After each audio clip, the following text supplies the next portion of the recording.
Hey everyone, Sakurayasin here, and welcome to another episode of Pointy Chins where I take you through my art journey.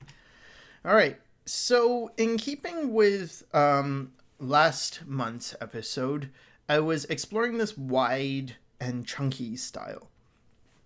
So, you can see here I'm just doing a head turn kind of to get a sense of what the proportions look like. Here I'm just playing around with different characters and getting expressions and stuff. And then here, it's something I really don't like to do, but backgrounds. And I just wanted to just sketch in what a background could look like in this very stretched, wide world where everything is kind of short but wide. And I don't know. I obviously suck with backgrounds, but I feel like if done correctly, this could work. Like it doesn't have to be where the characters don't fit their world, which is something I always try to strive for. I want my characters to interact with the world and for the world to be exaggerated in the same way, so everything is chunky. In this case, it's chunky and it's like kind of, the straights aren't perfectly straight. They're a bit stylized as well. And then just drawing more figures. So here I'm kind of allowing it to be a little less wide. And the reason is just because I don't want to get stuck. I mentioned in the last episode that one of the things I do is I get way too analytical and I start to think of things in terms of like the theory instead of just draw what feels right or draw what looks good. And by doing that, I think I get in my own way and it becomes an intellectual exercise. But because I'm using that part of my brain that is thinking analytically and consciously about everything, it's hard to be intuitive because you're using so much analysis that it kind of doesn't have, there's no room for just intuition or what is nice or what looks good. And so I think it's really important not to get too analytical with art, not to think too much. And here what I did is first I did a bunch of figures all nude pretty much except for this lady over here. I wanted to play around with proportions and energy and gesture. I kind of like how strong this person looks. And that's something I try to go for is, strong looking characters. And then here I put clothes on them, except since she already had clothes, she got her clothes removed. So she's an odd one out here, and then the odd one out here. I'm not happy with a lot of the clothes. I just wanted them to kind of fit over the body. This one I think is terrible. This type of sailor uniform, Japanese schoolgirl thing. I don't like that. But I don't mind like this one, for instance. I think is okay. This one is okay. I don't know why I gave her curly-toed shoes. I kind of like the fat one. The one holding the boulder, that doesn't look like a very heavy boulder. It looks like a prop for a movie or something. What I like about the fat one is that in the nude version, she's a lot more, I guess there's more cellulite. And then in the clothed version, the clothing pulls those shapes together and kind of simplifies them and rounds them out. And this is kind of what happens in real life anyway, where clothing, especially if they have like elastic, can hold the body in a more refined shape. Whereas when you're just nude and things are hanging more and you just have gravity, you get more wiggles and stuff showing. Here I was thinking about a person breathing in and then blowing out. I don't know why. I was just, no, what would that look like?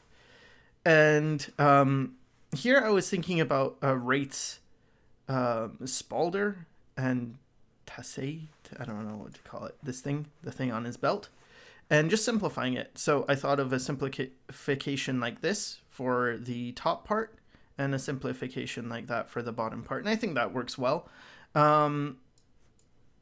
It's really interesting to me to think of how much you can get away with. Like, what is the least you need to draw to still say something that you're getting your point across? And so I'm a huge fan of minimalism and kind of stripping things down to the bare essentials. And so that's what I was going for. I also was putting in the colors, so I know what the colors are and I can reuse them pretty easily later. And I wanted to kind of finalize his design, Wraith's design, from the front, side, and back. And then just some random faces here. Still using the method I showed last month with the shading. And I did a turnaround for Inari, where she got these simple wing-like things on her coat. And then some other characters. Again, going for the strong thing. I kind of like this one and this one. Like the energy in this seems strong. And it seems like I'm getting better with handling my style. And the bodies and the faces are beginning to match more. Really not a fan of this face that got kind of fucked up. But I like this one. This lady. And this guy's okay. He's kind of based off the coach in Hajime no Ippo. And yeah, I like her too. I guess I like both of these. And yeah, so I feel like it is working with the heads and the bodies now. I have a much better time of making it not look completely wrong, whereas that used to be such a big thing. How do you make the head match the body? And the secret really was understanding how you're simplifying the head and making sure you simplify the body in the same way. So figure out, well, what are you, like, in this, you're stretching certain parts and shrinking other parts.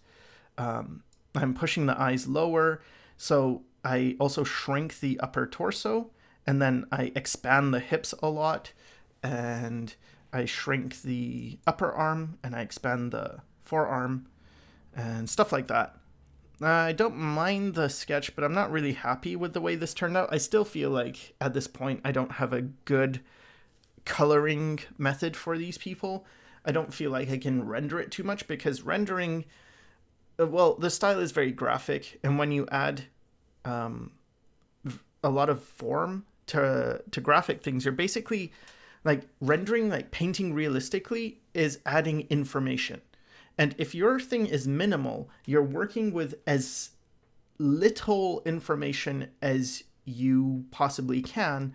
But then if you mix that with rendering that's very complicated, it can then clash a bit. There are people who pull it off, but they usually stay with fairly realistic proportions. Or, I mean, if they push the proportions, the people still look kind of realistic. So, for instance, Norman Rockwell or J.C. Landecker, they are working within a realistic framework. They're not pushing it so far that it's cartoony. But when you do push it far enough that it's cartoony, you have to be very careful of rendering. So, for instance, in this one here, there is a lot more rendering in the form. But because of that, it gets close to the uncanny valley of, this looks kind of weird. And they had this problem when they were making 3D models of anime characters in the beginning.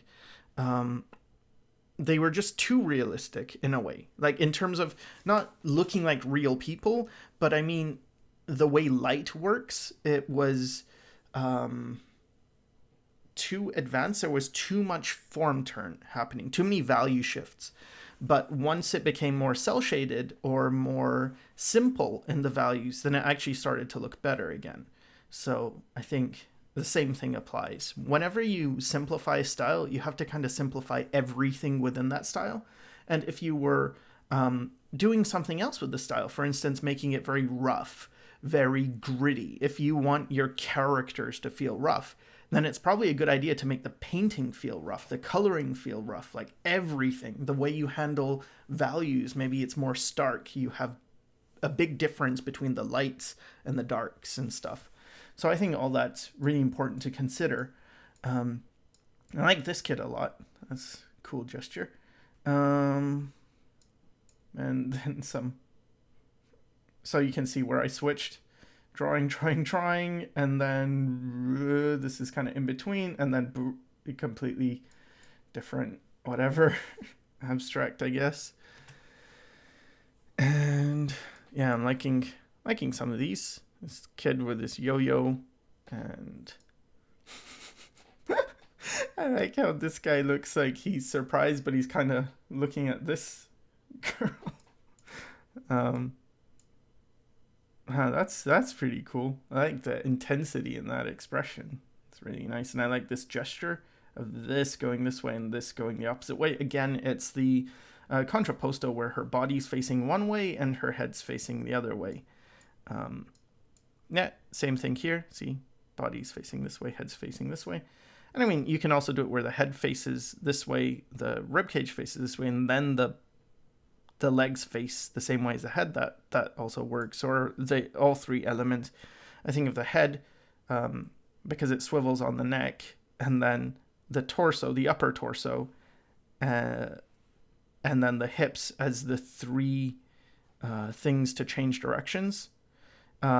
Because when you move the thigh, for instance, the lower leg follows whatever the thigh is pointing at, really. There's not a whole lot of... There's twisting, but not like tons of twisting. Whereas the head can turn quite a lot, and so can the abs. You can rotate quite a lot. So those are the main parts where if I keep one facing one direction, I'll make sure the other two are facing the other direction. In this case, they're all facing roughly the same direction, but his eyes are looking in a different direction, and that still works. So that's the other thing, is that if you are going to make everything face one direction, try to at least make the eyes face a different direction. And in this case, she's bending over, so that's kind of like a change. But if I had twisted this as well, it would be even more change. And it's not that you should necessarily create variation just for the sake of variation. You don't have to go to that extreme. But it does make things kind of interesting when you do. So if you're really suffering and you don't know why your drawings don't look so cool, or you want to play with poses more, and you want your poses to look more dynamic, that's probably the easiest way, is just make the head, the rib cage, and the hips tilted or twisting in different directions. Kind of like this one, head's facing pretty much side view, and then the back's sort of twisted, and then this kind of twists the other way a little bit, so you get a bit of an S-curve. It's subtle, but it's enough to make it more interesting. This guy's kind of funny. Stuff's kind of working more. Did a weird Spider-Man-like thing. Some strange drawings. Yeah. Tried to make this look a bit shiny, but just using like pencil shading. I don't think this is a great example of what to do. Probably it would be better to take a bit more time and do a better job on that rather than just roughly scribbling it in. But, live and learn. So here things got stiff again. I'm analyzing again. I'm trying to understand things. And when I do, I usually screw things up. But here I wanted to make like a wireframe to see what the body's doing. I didn't do a good job. I wish I just wasn't analytical. But anyway. So I don't like these, but I like this girl, and I think she's got a nice, sort of a shy personality. I like these three actually, and this one. That's cool. This is supposed to be some kind of tank. These are the tank treads, and this is the cannon. But it's like this got an eye, and the people live in this. Like I think this opens up. I'm not sure it makes any sense, but whatever. But yeah, I like this guy. I like how stretched he is, how wide it feels, how simple the shapes are, and ironically, like you spend a long time in art, especially when you're beginning, trying to make things complicated. And then when you finally can make things complicated, you spend a long time trying to simplify them, I feel. Or at least some artists do. Some don't. Some really like detail. And nothing wrong with that. If you like detail, it can be very rewarding to add more and more detail. Here in grade 7, I think, I think it was grade 7 anyway. I made this comic called A Kid Named Keith, and these are the characters. I tried to remember them, what they look like. I might have gotten it slightly off, but this is the best I could remember them. I used to do comics a lot in the past, when I was a kid anyway, and they were very cartoony and very simple, and because of that, I could easily draw many panels. And I think I lost my storytelling, not ability, because I still have that, but the amount I do is much less since I tried to make things finished and look good, because it becomes such a difficult thing to get your drawings to look halfway decent, especially if you don't have enough mileage, and the pursuit of that feels like it takes up so much time that there's not much room for anything else. But I do feel like story is important, and for me, it reminds me that there was a time when I drew comics and it wasn't such a bad thing. And yeah, I'll probably get back into drawing comics at some point. Probably when drawing gets to the point that it's just easy again. And like this was very easy to draw, when I can just consistently draw things very simply and it's not hard work. Then I think drawing comics is going to be fun again, because then I can just focus on the story. Some K-like person. I guess it's K. Just her outfit's not exactly canon. Yeah, some more people, and I simplified Aaron. So simplifying them, again, it's an interesting exercise. Don't know much more to say about it than that. Making their designs look solid, but in this case, it feels a bit empty. I feel like I'm missing something, like accessories. I mean, he has his little beads around his wrist, but it feels like it's a bit Spartan, I guess. And here's Mesra. And here I figured out that that the way I was shading was creating my wrist pain. And like shading like this. And so before I was pressing too hard, but also I was shading in a certain way, and that was causing me pain. So I had to change the way I shaded. And yeah, that's not really fun, but it seems like it was necessary. Here I'm just some notes of how I was going to change the goddesses in Wraith to be called Deva instead of what I misspelled instead. Oh no, how embarrassing. I forgot the A. I found when I write after I've been drawing, I get dumber. But I think I'm just getting dumber as I get older. It's a strange path that I'm on to, I don't know, you get better at some things and then you get dumber at everything else, it feels. I guess that's just pruning. Anyway, here's some people. Kind of simple, but also rendered. Some hands. Yep. No nose, really. Tiny nose. And here's Nahia. Just the front and the back. And screaming guy.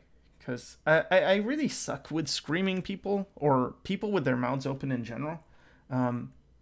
Because I guess I don't... I mean, I'm opening my mouth now, but I generally don't. When I draw expressions, what I do is I take on the expression the person has that I'm trying to draw. And then I feel my muscles, because I can't really visualize, but I can feel my muscles move. So when I take on the expression, then I just draw what I feel. Like, oh, my eyebrows look like they're pressed together and there's a crease here. Okay, I'll do that.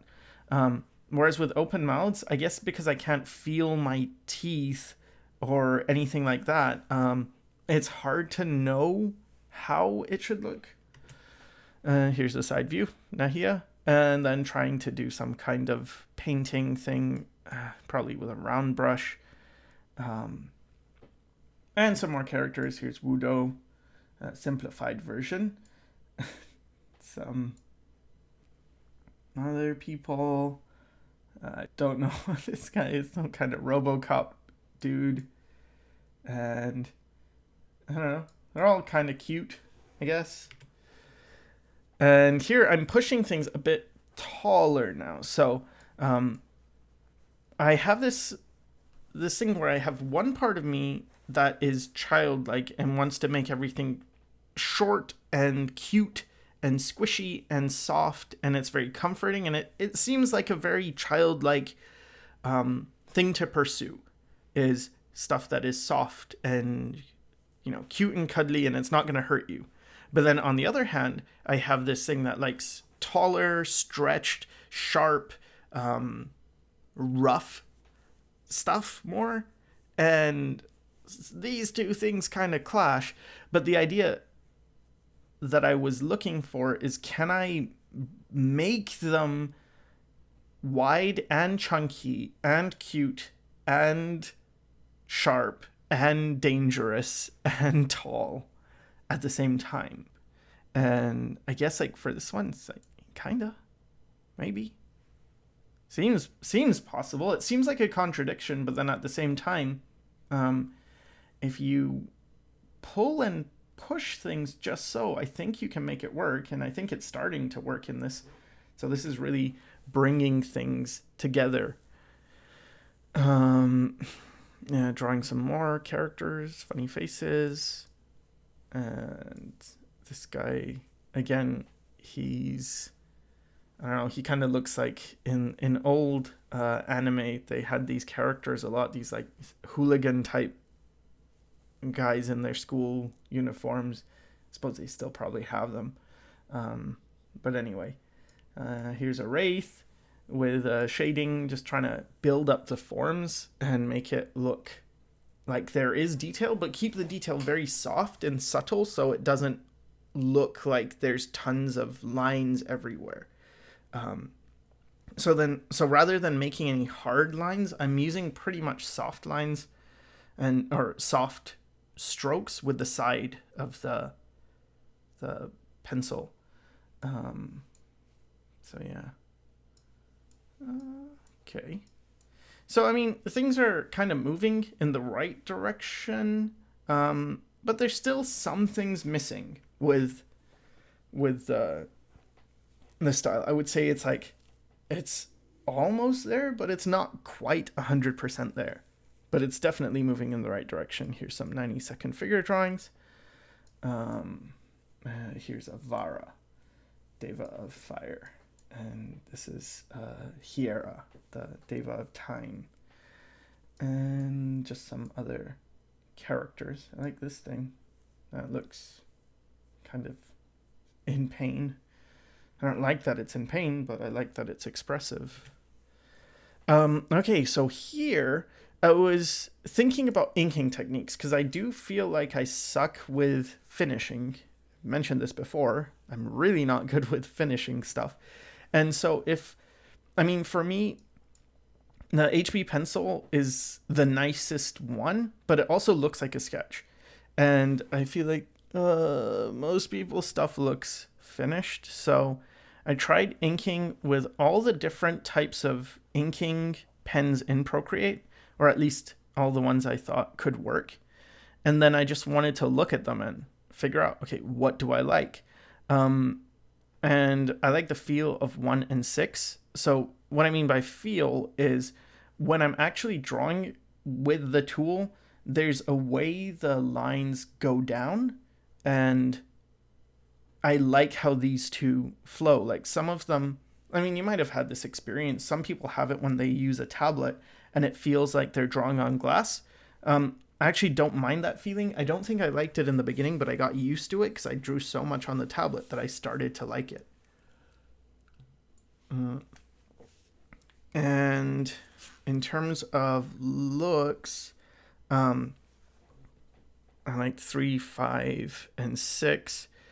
And yeah, I still liked 1 the most. So of all of these, I guess I prefer, like, not including number 1, because number 1 is a pencil. I guess it's these two. And of the two, this feels the best. So I figure if I'm going to be inking, I might as well use dry ink. And one of the reasons I also wanted to ink is because if I color in Clip Studio, for instance, it's very easy to click and fill color, but not if your drawings are like this and they're all soft. So you want it to be sort of clean. So if I can use an ink brush that feels clean, looks good, or looks clean and good, and it feels good to use, then I can, color things much easier. So I'm thinking a lot about, in the future, if I'm making comics, I'm going to need to be drawing tons of images, and I'll need to ink them and I'll need to color them. So I can't have a technique that is super slow. Although maybe I could just make drawing with pencil work, but if I can't, then it's good to have an inking technique because that's very fast, especially when you want cell shading stuff. Clean inks make a huge difference. So when I find with certain techniques, it takes a long time to do something and less time to do something else. So when I color in Clip Studio, it takes a long time to ink everything, but then coloring is super fast. Whereas when I use Procreate and the iPad, the inking is doesn't take that long, but the coloring takes a really long time because I use the lasso tool, and then I use like a big hard brush to fill those areas. So here's some more drawings. This guy's nose is busted and things going all over the place, and these girls are having some sexy time. And this is this is just from imagination, but this is a guy called Rajiv, and in New Masters Academy they have like resources where you can get some life drawing reference, and he's one of the references. So I was just drawing him, stylizing him a bit here with his hair. It doesn't look like that, but I just wanted to play around with it. It looks more like this or this or this or this, I guess, or I think this kind of looks like his hair. But yeah, he's an awesome model because he does such exaggerated poses, I guess. They feel very dramatic. So I like that about this particular model. And then, yeah, some abstract things when I run out of steam.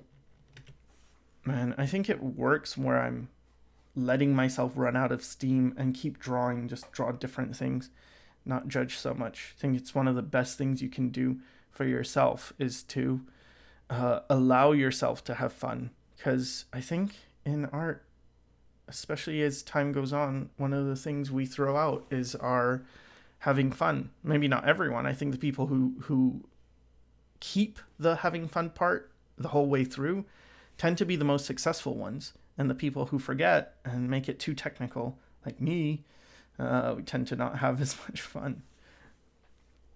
Especially if you're super critical.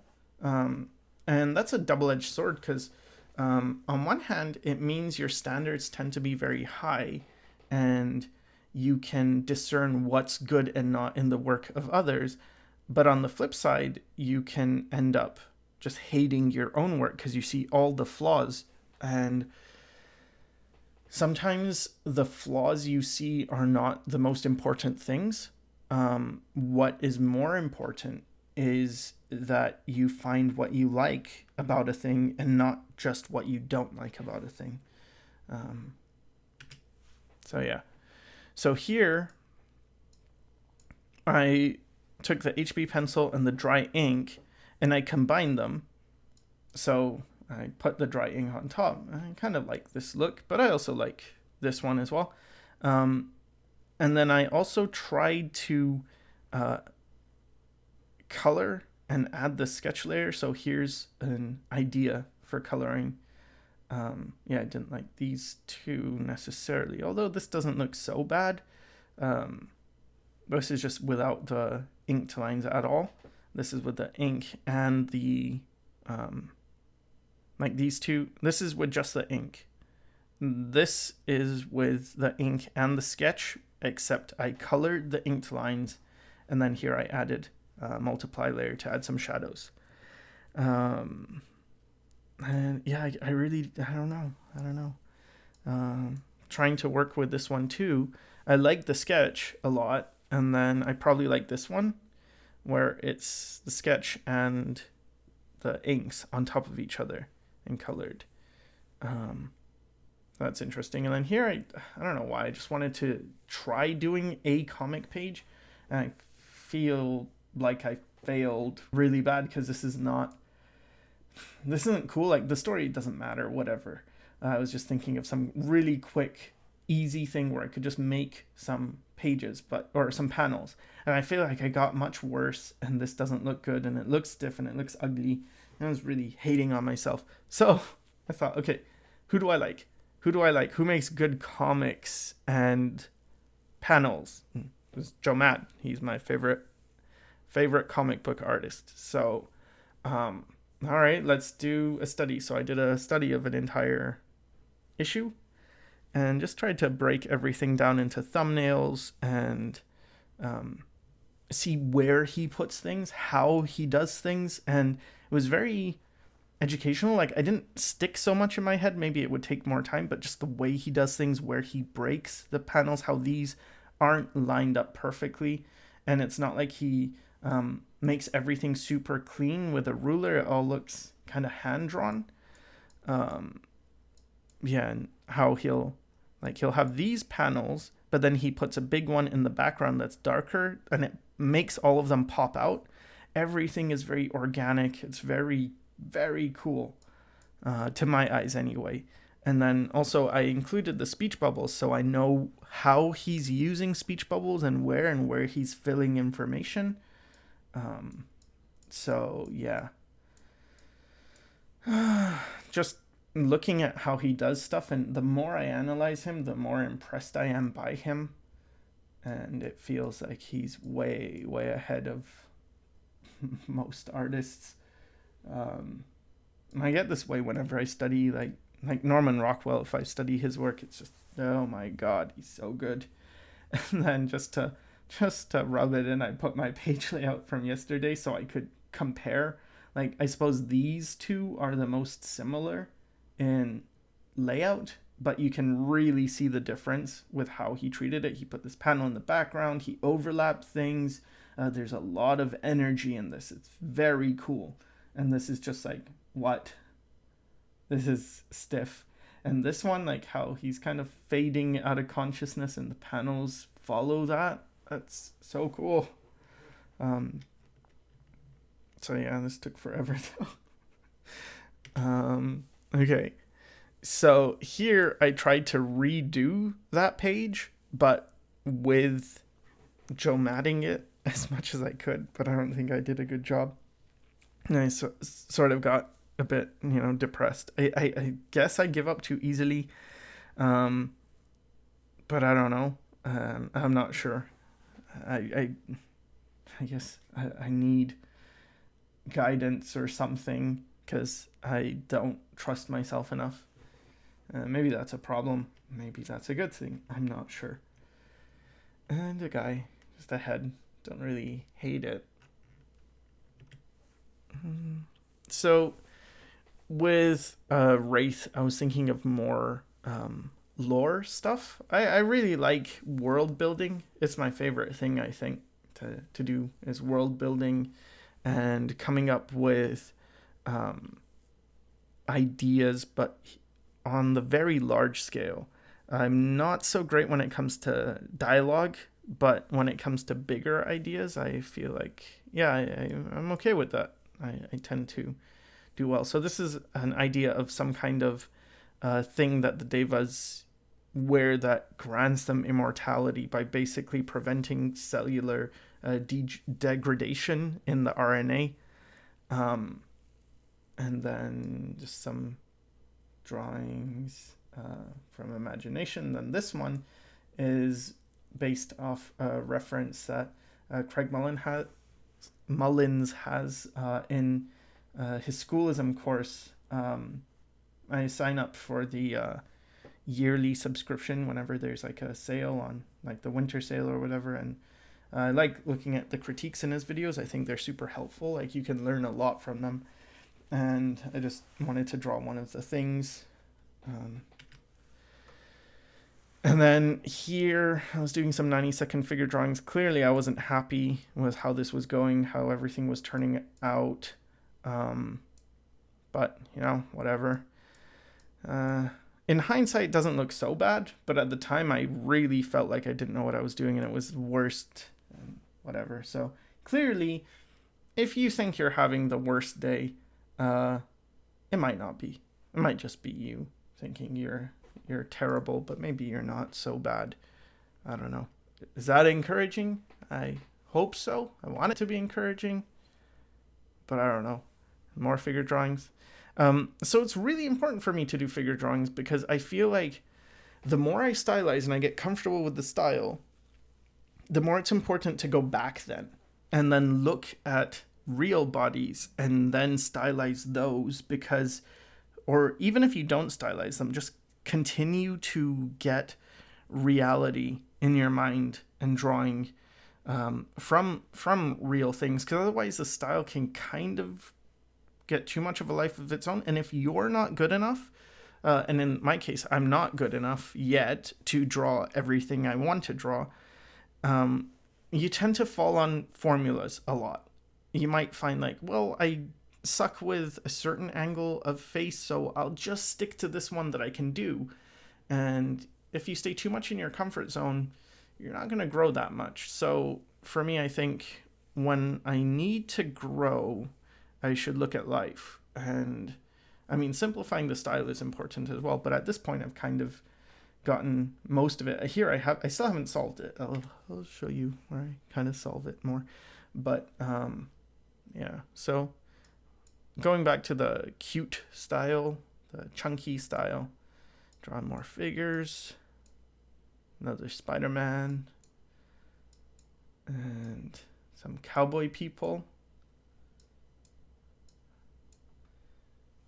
And you may have seen some of these images on Instagram because I post them on Instagram. Here I was trying to draw hands and feet from imagination and try to compare the two. Like, oh, this is a hand in this position. What would the foot be in that position?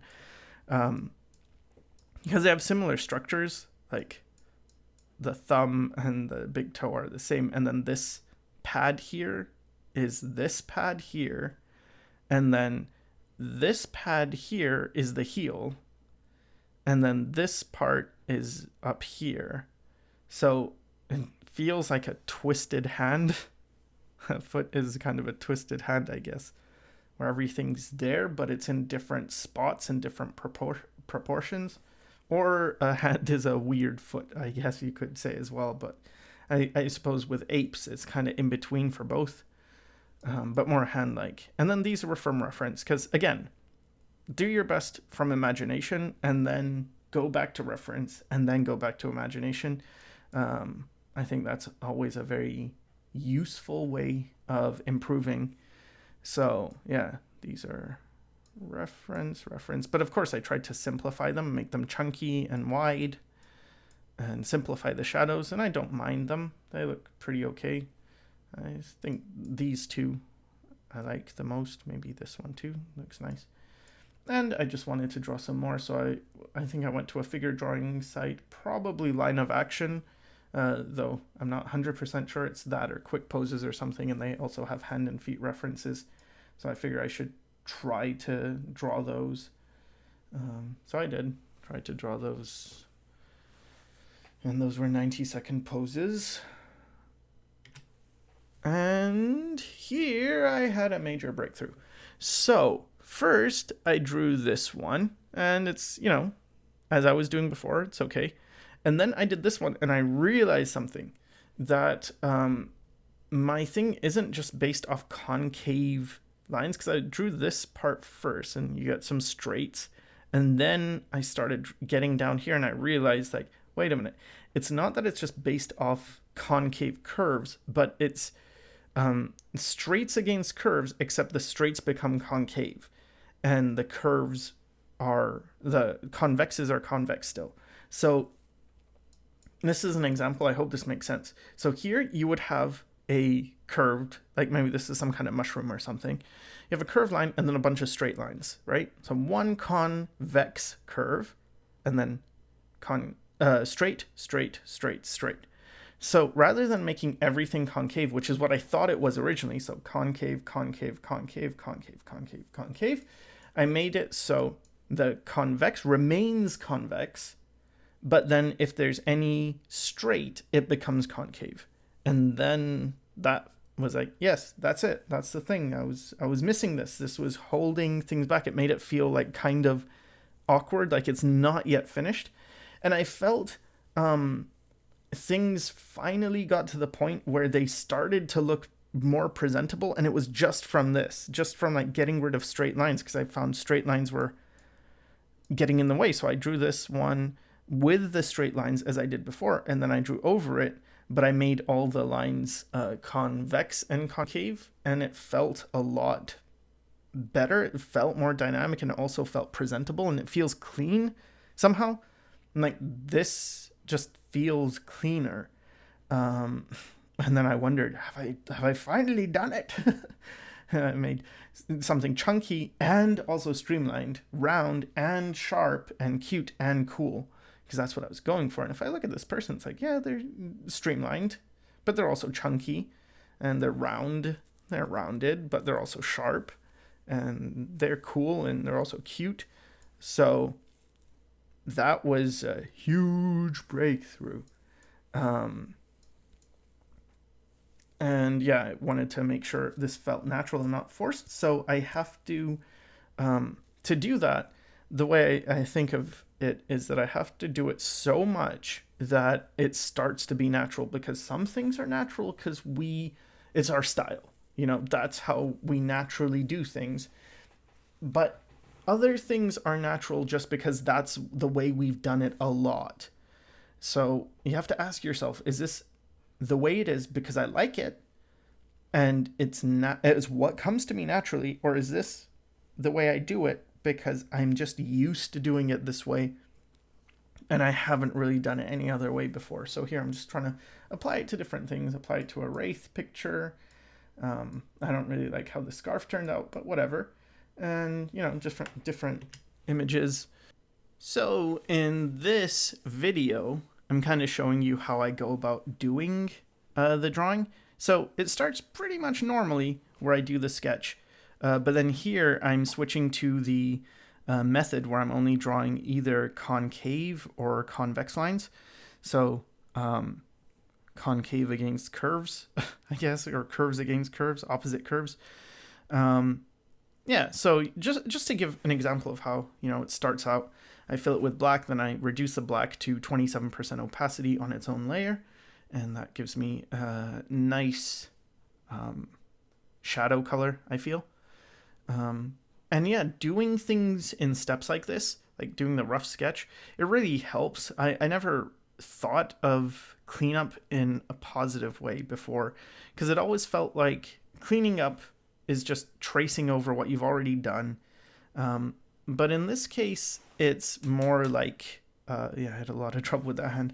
Um, it's more like you're redrawing it and refining every step of the way. So it's an opportunity to change the shapes or improve the shapes, as opposed to just, um, drawing the thing and then drawing the thing exactly um, over, except you're just making it cleaner. So even when I wrote note, the words, the letters, I wanted to make it so there's no straight line. So nowhere in this are there straight lines. And then here I'm just trying a thing where I'm adding some round brush, hard round brush shadow marks, but I do it on its own layer, and then I erase where it's not supposed to be, and then I lower the opacity. So here's Batman.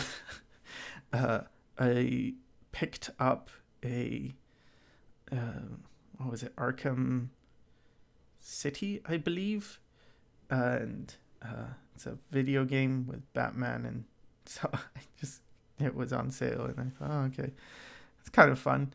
A good thing to kill time, because you can just play for like 10-20 minutes and then go back to drawing, and it's not like a super compelling story or anything for me anyway, so I wasn't getting super attached to it, but yeah, I thought it helped. And once I fill in the silhouette, I like it a lot more in terms of the shapes. So sometimes the shapes don't look as good when they're in their rough stage, but then once you get a good look at the silhouette, it's like, oh, it's pretty cool.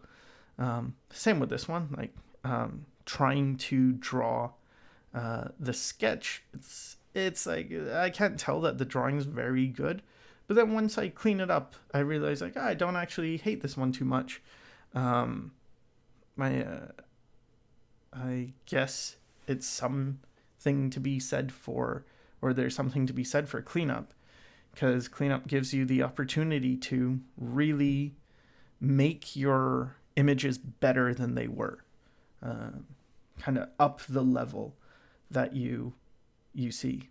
And I don't know if this is demystifying anything. I always worry, or wonder, both wonder and worry. I always worry about, are people, if everyone knows how it's done, does that take away from it? Is nobody going to care? What if other people all start drawing this way? And then I have to remind myself that that's ridiculous, because the reason this works for me is because it's some part of me. It's some part of my, like, this is my style because I have certain tastes. I have certain preferences. And if someone copied it, but it's not their thing, it's not going to work. It has to be that it is their thing. It has to be that they also like what they're doing, in which case, I guess I shouldn't be so selfish, right? It's fine to share. Because art, it's still mileage. You can't just look at a technique and then do it if you don't have enough mileage.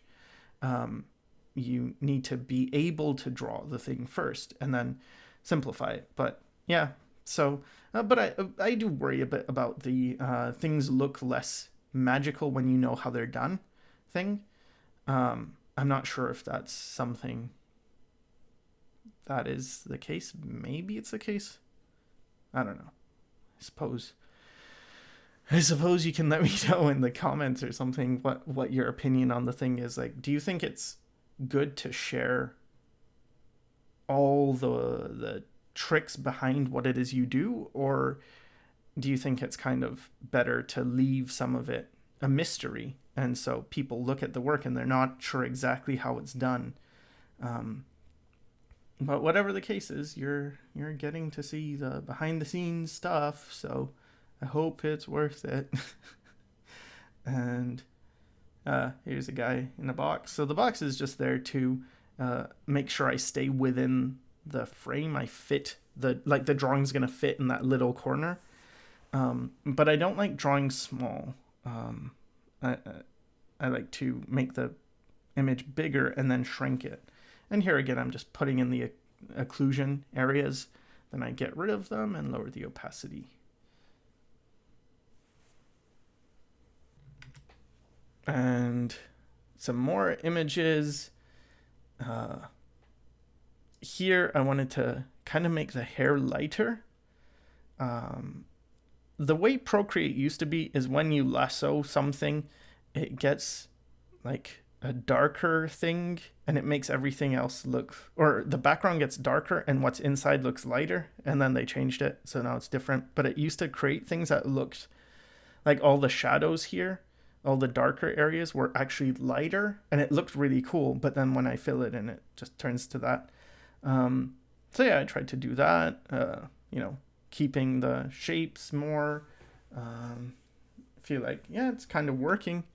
Things are progressing. I wasn't really happy with this one because the perspective looking up isn't so great. I didn't mind this hand too much, but it wasn't perfect. But then this one I preferred.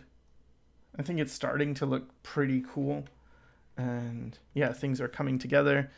And then some lightning guy and some other figures. So the next episode is pretty interesting because I'm going to be working on some Space Waitress K stuff, and I'm really excited about it. And I hope you'll stick around, and I hope this helped, and thanks for watching.